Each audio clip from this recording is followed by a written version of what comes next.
Hello, everyone. Justice Watchag here with a new episode.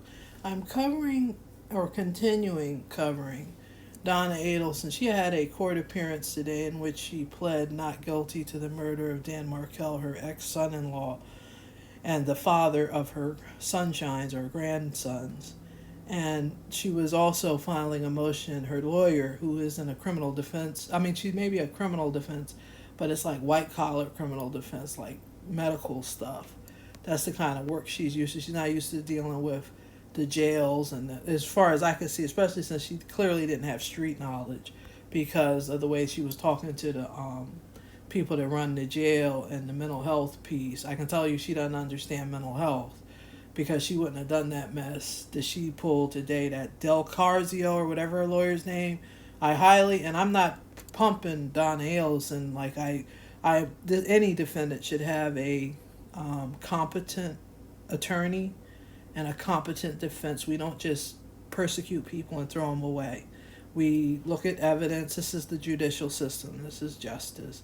You look at the evidence. If someone is guilty by an overwhelming reasonable doubt, that there's no reasonable doubt that they could have been innocent, that clearly all these coincidences, Charlie Adelson set this up. It's not just Charlie Adelson, it's Donna Adelson, the whole family, Donna, Charlie, Harvey, and Wendi. All of them should be charged and convicted, but they need competent counsel. And they was going after, her lawyer was going after the jailers, talking about she's in solitary confinement and they're violating her rights because they can't communicate, lawyer, attorney can't communicate.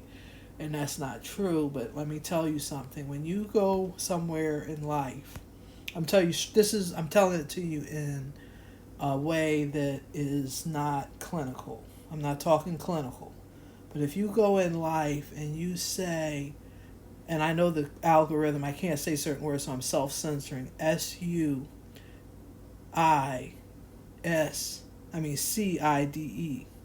This word I'm going to spell right here.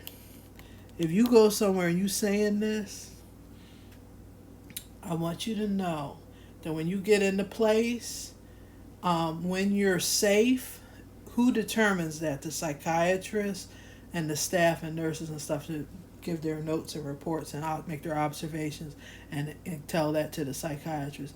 So you're not going to get out until they say so. That's what it comes down to.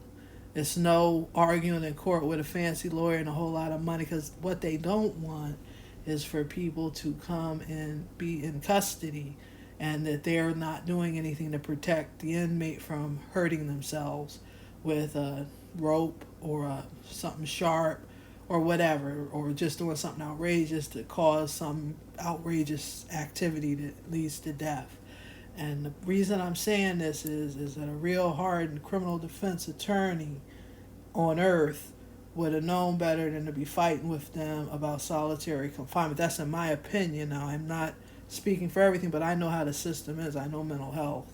And I know that you can't, they have her on a phone call with her son who was convicted of murder, talking about she want to do this to herself.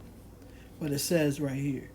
So there was no chance of her coming out of that. So she's going back to the jail in solitary confinement, and and the trial is set. She pled not guilty, even though she is guilty, and she's going to have a trial date in January.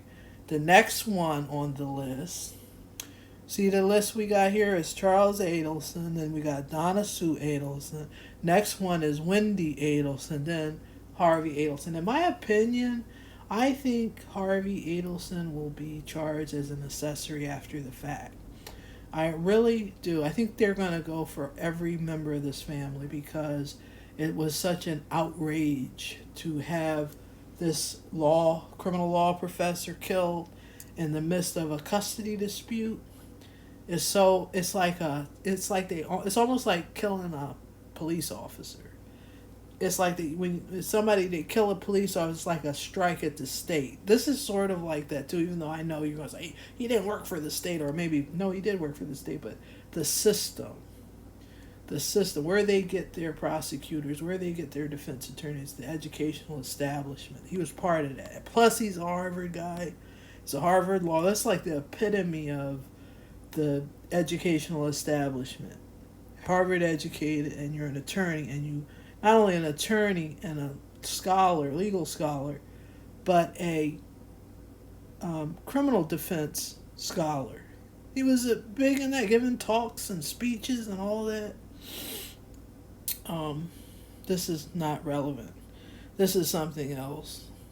It may be relevant, but I was trying to put a picture of his family, of his like mom and dad, of Dan Markel's mom and dad, to end the video on that note. And I don't mean to be abrasive, by the way. And I know I'm sounding abrasive, and especially with the stuff about, where is it? About this. But the reason why I'm saying it, because there's some street. Everybody says these people that had this man killed are so smart. They're smart people. They're smart because they could have a business, a dental practice, and act appropriate 90% of the time in public. That makes them smart. That's not true. We see that. We see they not smart. You know, we see these people are absolutely not intellectually smart, because number one, they would know that the system is going to go after them. They're going to turn every stone over, not leave not one stone unturned, to get them convicted, to make an example, because they took a strike at the system. And the system is trying to show that they're fair and equitable, and that they're not favoring others. They do. The system is unfair. It is often unfair.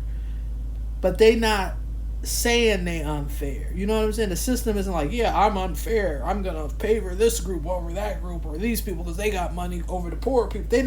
It's not explicit. It's like it's an underhanded assumption. It's not overt. And they thought it like it's overt. It's not overt. The system wants to show that it's fair and equitable. Always. And I just want to end it on this picture. It's just so outrageous, and we're inching closer and closer to justice with each day. And the next step is going to be for another name to be added here. And I'm waiting for that day. I believe it's going to be January.